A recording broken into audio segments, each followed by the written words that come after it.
हो जाएगा, एक बार छुआ देंगे हमको नहीं लगता है बेहोश हो जाइएगा। तो प्यारे बच्चों, एक बार सुमित जी के लिए जोरदार ताली हो जाए।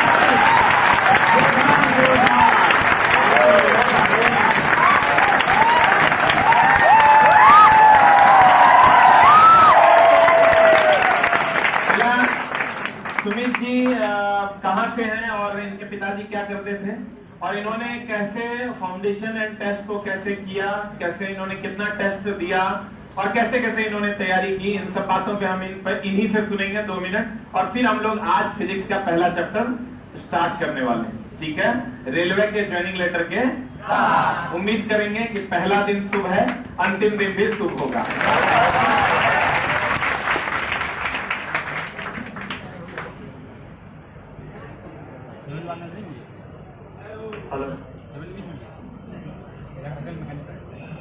सभी को मेरा प्रणाम, नमस्कार। पता नहीं, मैं सितंबर में जब आया था तब से इस इंतजार में था कि मैं कब पटना जाऊं कि सर से मिलूं। सबसे बड़ी बात तो जी जो बोलने छूने की खुशी, जिस दिन डाकिया लेके आया था उस दिन पता नहीं आंख से आंसू क्या, हमारे घर में सब रोने लगे थे। ये ऐसी खुशी थी क्योंकि ये 1-2 दिन का संघर्ष नहीं है। जब हमको 10th करा के छोटे शहर में भेजे थे, मैं प्रॉपर मधुबनी डिस्ट्रिक्ट से आता हूँ, एकदम सुदूर देहात क्षेत्र में, नेपाल बॉर्डर के नजदीक। मेरे पिताजी किसान ही हैं, एकदम मामूली, बहुत लोअर मिडिल क्लास से भी नीचे का जो होगा ऐसा फैमिली मेरा कंडीशन था। तो उस घर में एक ज्वाइनिंग लेटर आना, वो भी एक अच्छे लेवल का, लेवल 6 का, एक बहुत बड़ी खुशी होती है। एक ब्रीफ स्टोरी की, मैं तैयारी शुरू किया था लगभग 2019 में, जब मैं पीजी कर रहा था, क्योंकि मेरा इधर कोई इंटेंशन नहीं था इधर आना। लेकिन थोड़ा सा अचानक से सर लोग का वीडियो देखते थे तो लगता कि नहीं, रेलवे में तैयारी करके देखते हैं, कहीं अच्छा पोस्ट मिल जाए। इस पर्पज से सर का वीडियो सब देखने के और भी जितने भी जहाँ से जो सोर्स मिलता सब देख के थोड़ा सा खुद को चार्ज किए कि नहीं तैयारी करना है। और 2019 जब वैकेंसी आई, फॉर्म भरे थे, तभी हम तैयारी शुरू किए और तैयारी शुरू किए और कंटिन्यू करते गए। कोरोना को कहते ना आपदा में अवसर, उसका हम वो फायदा उठाए। कोरोना टाइम में जो भी मेरा वीक पोर्शन था, फाउंडेशन पूरा कंप्लीट किए और इंतजार किए कि कब एग्जाम हो। एग्जाम हुआ भी, प्री में मेरा अटेम्प्ट 90 अटेम्प्ट किए थे और 6 गलत हुआ था और स्कोर अच्छा था, मैं सारा लेवल क्लियर हो गया। एक बार आप फिर से बताएंगे कितना अटेम्प्ट था और कितना गलत? 90 अटेम्प्ट था और 6 गलत हुआ था। उसमें भी 3 गलत हो गया तो जानते हो गलती होना था, लेकिन 3 ऐसा था जो नहीं होना चाहिए था, ऐसा हो गया था हमसे। बहुत तकलीफ हुआ था उस टाइम। क्या हुआ एक बार ये बताइए। और उसके बाद लग गए कंटिन्यू तैयारी में। तैयारी का भी बताते हैं अभी, लेकिन पहले इसको जब हम मेंस दिए कोलकाता में, सबसे टफ शिफ्ट पूछ लीजिएगा अपने भाई से जो एग्जाम दिए थे 9 मई को। ऐसा हालत खराब हुआ था कि टेस्ट में 100 से हमेशा अटेम्प्ट ज्यादा लेते थे, वहां 99 मात्र अटेम्प्ट गया, एक टेंशन हो गया था। लेकिन जब बाहर निकले तो लगा कि सबसे ज्यादा अटेम्प्ट में। और जब 2 दिन बाद आंसर किया आया तो हमारा एक भी गलत ही नहीं हो रहा था, बस एक गलत मिल गया। इतना रोए, मतलब इतना इजी सा क्वेश्चन था, माइनर क्वेश्चन था कि इस संख्या के 1/4 क्या होगा, हम वो संख्या मार दिए थे। तो इसको थोड़ा अपना खुद पे बनाया और एक जीके का गलत हो गया था, लाहौर स्थिति को हम लाहौर पढ़ के मार दिए थे, बस 2 गलत, वो भी होना नहीं चाहिए था। अटेम्प्ट कितना था? अटेम्प्ट 99, 2 गलत, 97 सही था, 96.33 हमारा स्कोर। सबसे टफ बोर्ड आप लोग पता होगा, कट ऑफ से रांची बोर्ड, वहां से हम थे। सीए का बहुत एक ही सीट था हमारे सीआर में, इधर हम सीआर सेलेक्ट किए थे। तो सीए ने स्टेशन मास्टर मिला है, मनपसंद पोस्ट मिला है। उसके बाद जो था कि नहीं रेलवे में जाएं, ट्रेन चलाएं, ये चीज था, एक ट्रेन से जुड़े रहे तो वो मिल गया है।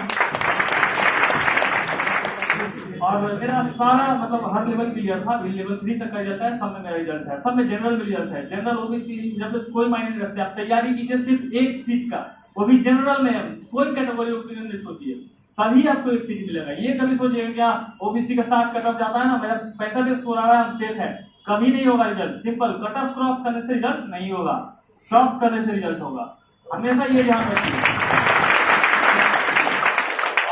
और टेस्ट और वो टॉप करने का मूल मंत्र जो है, जो हमने 3 साल में स्पेशली सीखा है, पहले तो आप हर कुछ पहले सिलेबस देखिए, क्वेश्चन बैंक में देखिए क्वेश्चन क्या क्या आ रहा है, उसके अकॉर्डिंग आप तैयार कीजिए कि हमको पढ़ना क्या क्या है टॉपिक। वो टॉपिक आप साल भर वो 2 साल में या 6 महीना में कितना करने वाला 2-3 महीना में कर लीजिए, जो जैसे हो अपने अपने सिद्धांत पर। वो करने के बाद सिर्फ और सिर्फ आप सेट प्रैक्टिस कीजिए।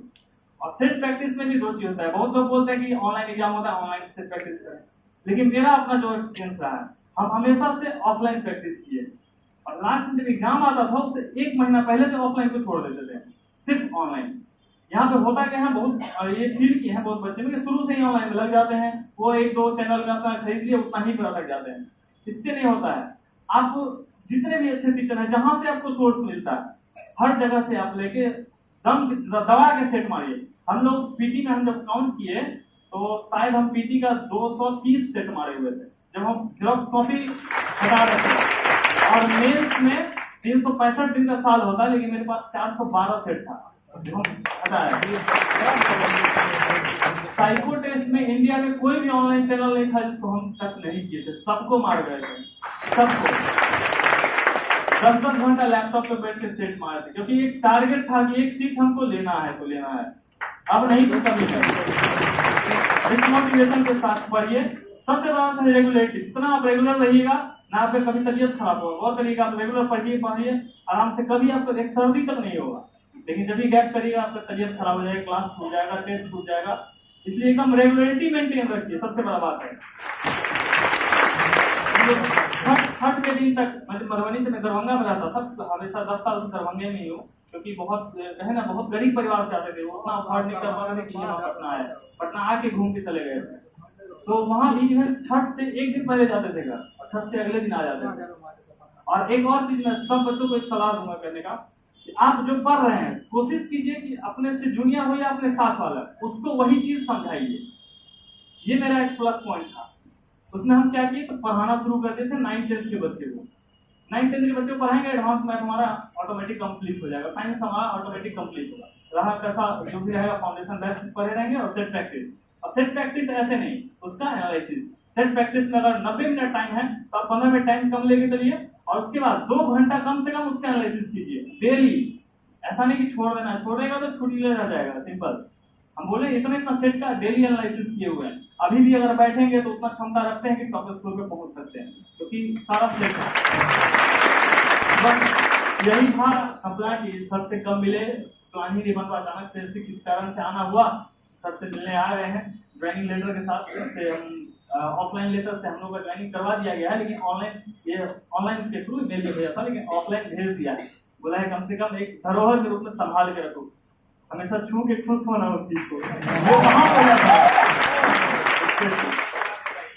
कहते हैं कि भगवान मिलता है नौकरी, लोग कहते हैं भगवान कितनों पढ़ोगे भगवान मिलता है लेकिन नौकरी नहीं मिलता है। इन पर लोगों को आप क्या करना चाहिए? ये सेंटेंस तो बिल्कुल गलत है। हम सिंपल सुने, भगवान मिल खोजने कौन जाता है? भगवान तो हर जगह है, भगवान तो ऐसे ही मिले हुए हैं। आप नौकरी खोजिए, नौकरी लेना है, भगवान ऑटोमेटिक आपको मिलते रहेंगे। भगवान सर इससे बड़ा आपके लिए, इससे बड़ा भगवान क्या है? सबसे बड़ी बात ये है, ये मिल गए आपका पूरा जीवन, आपके आने वाले 2 पीढ़ी भी एकदम सेटिस्फाइड है। और लेकिन एक पॉजिटिव चीज बता दूं कि मैं अपने साथ अपने छोटे भाई को भी एसएसबी में मेरा उसका सिलेक्शन हुआ है, और कोई कोचिंग क्लास में उसको सब कुछ हम खुद ही पढ़ाए हैं। जो पढ़ते थे उसको पढ़ा देते थे, और साथ में सेट प्रैक्टिस लेते थे।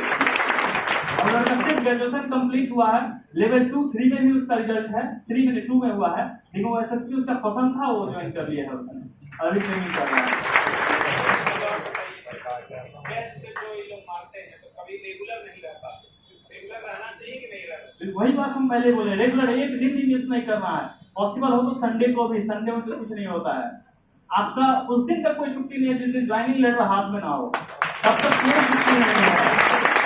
सिंपल यही बात दिमाग में रखना है। अच्छा, लोग कहते हैं रेलवे का प्राइवेटाइजेशन हो गया, अब नौकरी नहीं आएगी। कुछ नहीं होने वाला है। क्या होगा? सेफ्टी कैटेगरी कभी प्राइवेटाइजेशन होगा? कभी नहीं होगा। प्राइवेट हाथ में दे देगा, उसका उल्टा पुल्टा देगा। सेफ्टी साइकोथेसिस में क्यों होता है? ऐसे ब्रेन वाले को लिया जाता है एकदम माइंड कॉन्शियस हो, ज्यादा डाइवर्ट नहीं हो। जितना भी सेफ्टी कैटेगरी हो तो 100% श्योर है कि प्राइवेटाइजेशन नहीं होने वाला है। अब छोटा मोटा है, कुछ ग्रुप डी में हो सकता है, वो अभी हमको जानकारी नहीं है, अब जो भी हो वो सब कर सकता है, जो ऐसे ही किसी को काम दे दिया जा सकता है। लेकिन जो मतलब एलिजिबल होगा उसको जॉब देना है, उसमें कभी प्राइवेटाइजेशन नहीं होगा। और प्राइवेटाइजेशन आप क्यों सोचते हैं? एक सीट को सोचिए ना, हो गया, उसी से आपका काम निकलना है, एक सीट सोचना है। Thank you.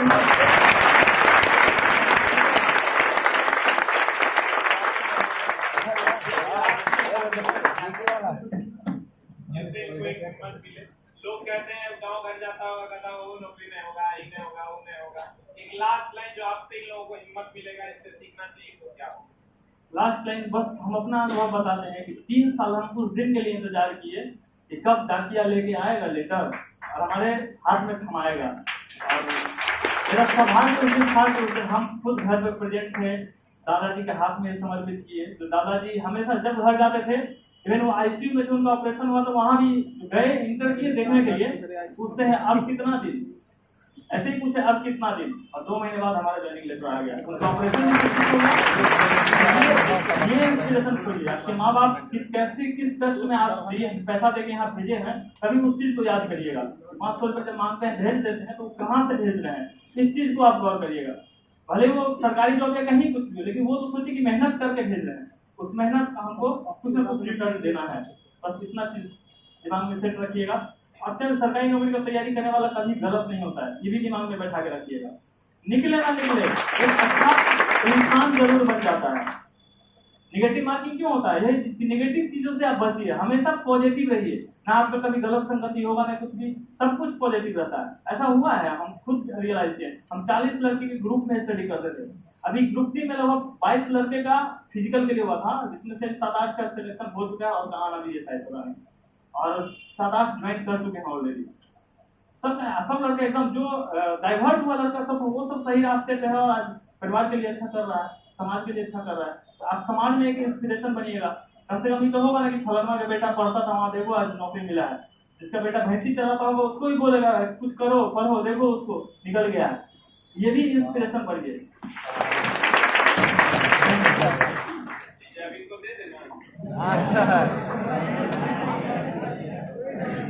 एक बार सुमित जी के लिए जोरदार तालियां।